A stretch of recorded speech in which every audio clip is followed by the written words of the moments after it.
राजनीति में मान सम्मान स्वाभिमान अहम है। मान सम्मान पर चोट से फैसले बदल जाते हैं।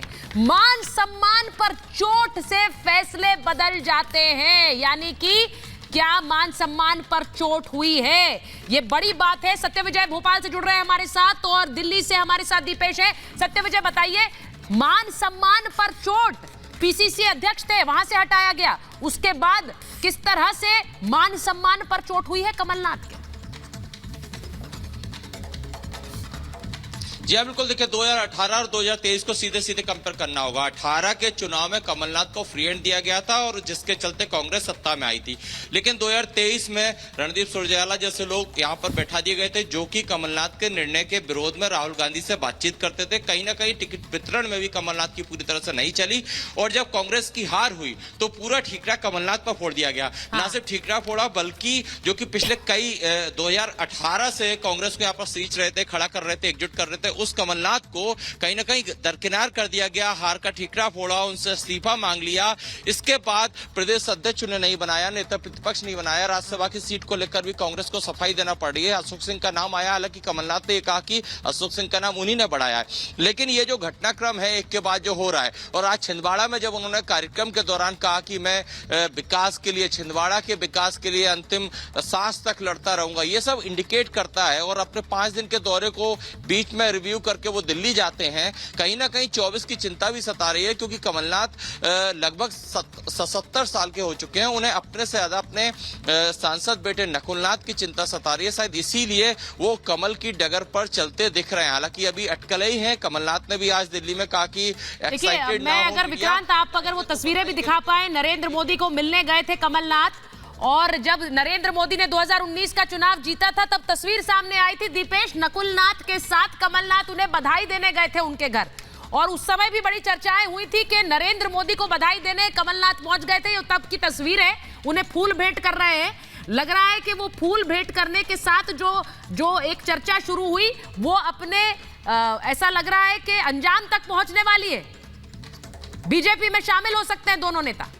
बिल्कुल, देखिए सुचरिता, और न सिर्फ बिल्कुल न सिर्फ उस दौर की तस्वीर, बल्कि जब 2023 के कैंपेन का जिक्र हो रहा था तब एकाएक कांग्रेस का कैंपेन से पीछे हटना और जिस मजबूती के साथ कांग्रेस चुनाव लड़ रही थी वो फिर नजर नहीं आया। और यही कारण है कि बीजेपी वहां पर बंपर सीटों के साथ जीतती हुई नजर आई। इससे इतर सॉफ्ट हिंदुत्व की तरफ कमलनाथ का लगातार आगे बढ़ना, लगातार ये बताना कि मैं राम भक्त हूं, मैं हनुमान भक्त हूं, यहां तक कि राम मंदिर के मसले को लेकर कांग्रेस का स्टैंड अलग था और कमलनाथ का स्टैंड अलग था। ये तमाम चीजें दर्शा रही थी कि कहीं न कहीं कमलनाथ जो है वो भारतीय जनता पार्टी की पॉलिसीज और उनके साथ हो रहे कामों से प्रभावित नजर आ रहे हैं। और जिस बात का जिक्र लगातार हो रहा है कि मध्य प्रदेश की 29 लोकसभा सीटों में से एकमात्र छिंदवाड़ा सीट है तो अभी कांग्रेस के पास है, और इस बार वो भी मुश्किल नजर आ रही थी, क्योंकि लगातार 400 प्लस की बात अगर बीजेपी कर रही है तो ये कारण है कि उस सीट पर अपने बेटे को चुनाव भारतीय जनता पार्टी के टिकट से लड़वाना और जितवाना, ये कहीं ना कहीं एक बड़ा मोटिव जो है वो हो सकता है। यही एक बड़ा कारण है कि कमलनाथ अपने बेटे नकुलनाथ, पर ये बहुत बड़ी टूट होगी, और ये बहुत बड़ी टूट होगी दीपेश, जैसा आप बता रहे हैं। राखी राठौर बीजेपी की प्रवक्ता हमारे साथ जुड़ रही हैं, हर्षवर्धन त्रिपाठी वरिष्ठ पत्रकार जुड़ रहे हैं, प्रोफेसर नवल किशोर आरजेडी के प्रवक्ता हैं, संजय मिश्रा जी राजनीतिक विश्लेषक स्टूडियो में हैं, और कांग्रेस के नेता वरुण पुरोहित जी हमारे साथ हैं। प्रोफेसर नवल किशोर, आपके साथ शुरुआत कर रही हूं। सर, केजरीवाल जी ने तो आज कह दिया अब 24 नहीं 29 में हराएंगे, यानी गिव अप कर दिया है, अब 29 की लड़ाई है, और उसी वजह से शायद बहुत से लोग छोड़कर अब बीजेपी में जा रहे हैं। और देखिए सुचरिता जी, अगर कोई नेता इस तरह की बात करता है तो ये उसका ओपिनियन हो सकता है, लेकिन जनमत क्या है वो तो डिसाइड होगा चुनाव के बाद ही। पहली बात तो ये है। दूसरी बात ये है कि भारतीय जनता पार्टी जिसने अपनी शुरुआत की थी कांग्रेस मुक्त से, ऐसा 10 साल में क्या उन्होंने किया कि वो कांग्रेस युक्त होते जा रहे हैं। इसका मतलब है कि जहां जहां से कांग्रेसियों को एक दिन पहले लाकर उनको राज्यसभा भेज रहे हैं, इसका मतलब उनके पास कोई नेता नहीं है और नहीं उनके पास कोई वैचारिकी है, नहीं उसके पास कोई कार्यकर्ता का फौज है जिसको आगे बढ़ा सकती है। अगर उधार के नेताओं के आधार पे ही भाजपा को बढ़ना है तो ये तो कभी भी गिर सकता है। और ये मान लेना कि उधार के नेताओं को ले जाने से जो उनके पीछे जनमत है वो भी चली जाएगी, ये भी कोई बहुत बड़ी बात है इस तरह का विचार करना। इसलिए मेरा कहना यह है कि पिछले 10 साल में जो भारतीय जनता पार्टी ने की है और जिसके लोकप्रियता पे भारतीय जनता पार्टी को लगता है कि वो देश और दुनिया का सबसे बड़ी पार्टी है, मुझे लगता है कि वो विश्वास डोल रहा है। यही कारण है कि वो तमाम तरह के नेताओं को जो उनके विरोधी दल में है या सरकारों को तोड़ने का, और ये सब उसके बावजूद हो रहा है जबकि लगातार उन लोगों ने सारे एजेंसियों का इस्तेमाल किया, अधिवेशन की तस्वीरें दिखाइए जरा, का इस्तेमाल किया ताकि उनके सामने कोई तो सारे नेता बैठे हुए हैं। मैं प्रोफेसर नवल किशोर आपको तस्वीर दिखा रही हूँ। आप कह रहे हैं कि नेता नहीं है शायद इसलिए वो भर रहे हैं। जो तस्वीरें आज अधिवेशन की आ रही हैं उसमें आप देख लीजिए, अगर कोई आपको नेता नहीं नजर आ रहा हो वहां पर, जो आज भारतीय राजनीति के बड़े चेहरे हैं सब तो उस मंच पर हैं, और ये इस तस्वीर के बाद आप कहेंगे कि वहां नेता नहीं है। नहीं, मजबूरी क्या है कि उनको कांग्रेस में जिन्होंने लगभग 4 दशक या 5 दशक तक अपना जीवन दिया, उनको अपने पाले में लाकर और उनको राज्यसभा भेजने का ये मजबूरी तो है ना। कहीं ना कहीं भारतीय जनता पार्टी के नेताओं को लगता होगा कि हम तो किसी काम के नहीं हैं, हमारे जगह पे उन लोगों से काम चलाया जा रहा है जो कि जीवन भर भारतीय जनता पार्टी के विरोध में रहे। लग रहा है क्या राखी जी, आपको लग रहा है क्या ऐसा?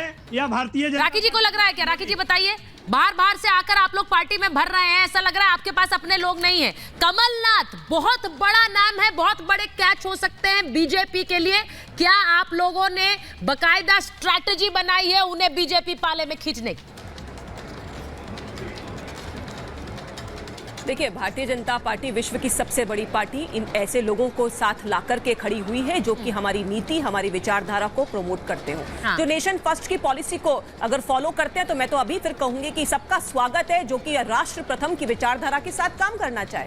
नवल जी अच्छे से जानते हैं और उनकी एक बात से मैं सहमत हूं कि जनता डिसाइड करती है कि कौन सी पार्टी आगे, कौन सी पार्टी पीछे। और अभी असेंबली इलेक्शंस में हमने देखा कि जनता का विश्वास किस पार्टी पर था।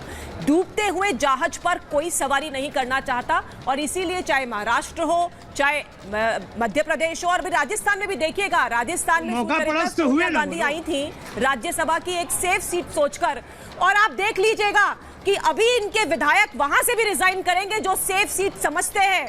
कांग्रेस पार्टी में लगातार जो उनकी हालत हो रही है, कांग्रेस पार्टी में जिस तरह से आपसी लोगों के बीच का उनका व्यवहार रहता है, उससे व्यथित होकर के अगर कोई पार्टी के लोग हमारी पार्टी में शामिल होना चाहते हैं और हमारे विचार, हमारी नीतियों से के साथ चलना चाहते हैं तो सबका स्वागत है। लेकिन बात यह है कि ऐसा क्यों है कि एक राष्ट्रीय पार्टी जो कि राष्ट्रीय लेवल पे अपनी पहचान। पर राकेश जी ये बताइए ना, कमलनाथ पर आप लोगों ने कितने आरोप लगाए, मध्य प्रदेश चुनाव के दौरान इतने आरोप लगाए, आज वो बीजेपी में शामिल हो जाएंगे अगर, क्योंकि खबरें तो यही आ रही है कि 1-2 दिन का बस समय है, वो अनाउंसमेंट हो सकता है, उन्होंने इनकार भी नहीं किया है, तो वो सारे आरोप धुल जाएंगे, फिर वो ठीक हो जाएंगे।